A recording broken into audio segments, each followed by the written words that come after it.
Nagsulok sa galit si Sunshine Cruz na ninakaw daw umano niya si Atong Ang kay Gretchen Barreto.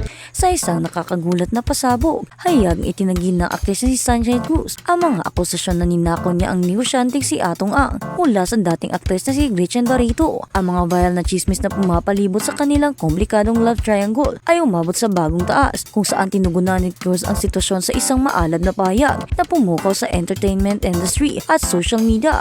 Ang mainit tugon dumating pagkatapos ng ilang linggong espekulasyon tungkol sa relasyon ni Cruz at Ang. Kamakailan ay nagkumpirma ang kanilang pag-iibigan kasunod ang viral case na nakakuha ng atensyon ng publiko. Nasa gitna ng matinding pagsiyasat si Cruz, kung saan marami ang nagtatanong sa timing ng relasyon nila ni Ang dahil sa dati nitong relasyon kay Barreto. Kinumpirma ni Atong ang relasyon nila ni Sunshine Cruz sa isang ulat. Sa isang emosyonal na pahayag na ipinost sa kanyang social media, ipinahayag ni Cruz ang kanyang galit at pagkadismaya sa mga akusasyon. Hindi ako magnanakaw, deklara pa ni Cruz. Hindi ako nagnakaw kahit kanino. Pareho kaming nasa hustong gulang ni Atong na gumawa ng sarili naming desisyon. Ang negativity na nakapalibot sa sitwasyong ito ay nakakasakit at hindi kailangan. Ipinaliwanag ni Cruz na wala siyang intensyon na masangkot sa anumang drama o tunggalian kay Barreto. Ngunit napilitan siyang magsalita matapos hindi makatarungang sisihin sa isang bagay na hindi niya kontrolado. Sa isang dramatic at emotional outburst na sinabi ng actress na si Sunshine Cruz sa publiko ang umiikot na chismis tungkol sa relasyon nila ni Atong.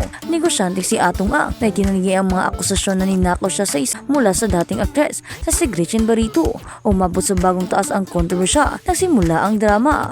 Sa pagtugon sa lumalaking tensyon sa isang maapoy at emosyonal na post sa kanyang mga social media account, mariing itinanggi ni Cruz ang anumang maling gawain at nagpahayag ng kanyang galit sa mga akusasyon. Hindi ako magnanakaw. Ipinaliwanag pa ni Cruz na ang patuloy na pagsisiyasat ng media at paghatol ng publiko ay nagdulot ng pinsala sa kanya dahil nakita niya ang kanyang sarili na hindi makatarungang sinisi sa isang sitwasyong hindi niya klikain. Hindi ako nakikipagkompetensya sa sino man, sabi niya. Hindi ko sinadyang pumasok sa buhay ng sino man para magdulot ng pinsala. Magkasama kami ni Atong dahil genuine ang connection namin iyon. Ipinaliwanag din ng actress na wala siyang pagnanais na gumawa ng drama o masangkot sa isang pampublikong away kay Barreto. Tulad ng minungkahi ng maraming tao, ayokong madrag sa isang digmaan. Hindi ako kinasasangkutan, dagdag pa niya. Personal ang relasyon namin ni Ato and it's about the band we share. Humingi ako ng respeto at pag-unawa. Ang pahayag ni Cruz sa puno ng pagkabigo at pagpapasya ay nagdulot ng magkaibang reaksyon mula sa publiko. Ang mga taga-suporta ng actress ay nagrally sa likod niya ay pinagtanggol siya laban sa nakikita nilang hindi patas na pagpapakita sa media. Ipinunto ng fans na hindi dapat sisihin si Cruz sa pagpipilian ng iba at relasyon nila ni Ang ay isang pribadong usapin at walang panghusga.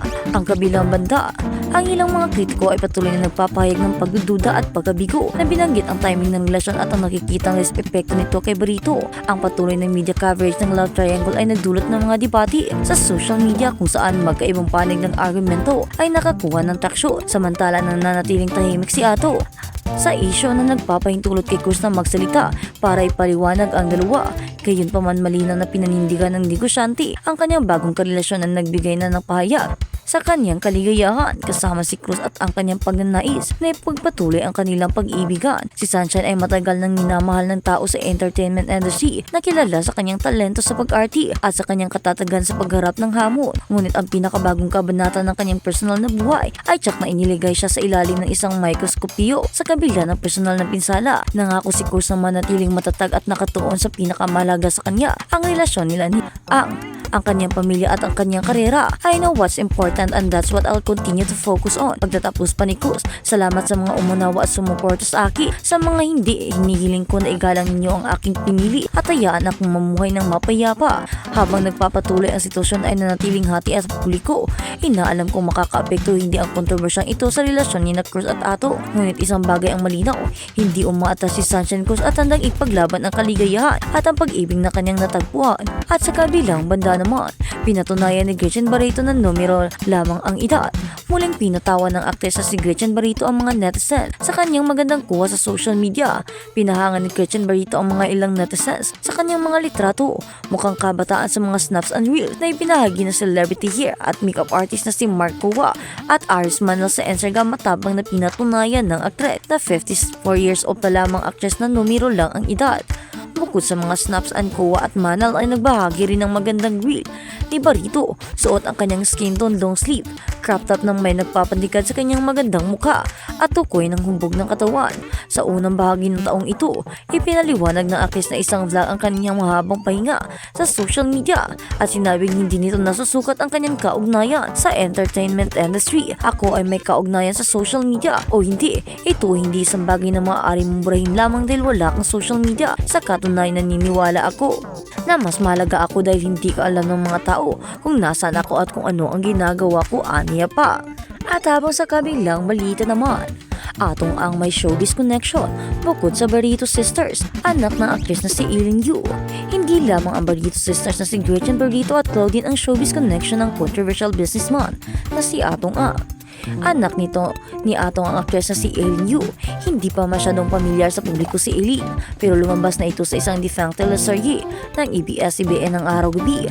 May short but remarkable role din si Eileen sa Nok, ang psychological thriller movie ni Aga Mulak at Alex Lexon na palabas pa rin sa kasalukuyan sa mga sinihan. Si Eileen ay gumanap na anak ni Aga sa Nok. Kahit maiksi lamang ang kanyang role, nagmarka ito sa audience dahil sa acting at shocking death scene niya na perfectly executed ng director na si Veronica Velasco. Happily married na ngayon si Eileen sa kanyang asawang si Christopher Yu at may dalawa silang anak na tinatawag ni Gretchen na apo dahil malapit ang socialite actress sa mga apo ni Ato. Hindi maipagkakaila na daddy's girl si Eileen dahil vocal ito sa pagsasabing napakapalad niya sa pagkakaroon ng ama na katulad ni Ato. Tulad na lang ng post nito tungkol sa ama noong September, I don't often brag about how lucky I am to have my dad as a father, but it's in times like this that I truly feel blessed that you have always been the constant in my life. Bahagi pa ng isang Instagram post ni Eileen tungkol sa kanyang ama. Kahit nasasangkot si Atong sa mga kontrobersya sa mata ng kanyang anak na si Eileen, ay isa siyang mabuting ama. Naging bukas din sa pagsasabi si Ato kung gaano rin ito pinahalagahan ang pamilya at nasaksihan ito ng publiko na exclusive interview sa kanya ni Noli Di Castro sa TV Patrol noong October 24, 2019. Ang gabi na pinabulaanan niya na may relasyon sila ni Gretchen at nagkaroon siya ng relasyon kay Claudine. Dito maririnig na inihayag ni Atong na mahal niya ang kanyang mga anak at hindi niya ipagpapalit sa kahit ninong babae pa man yan. Saan pa ni Atong?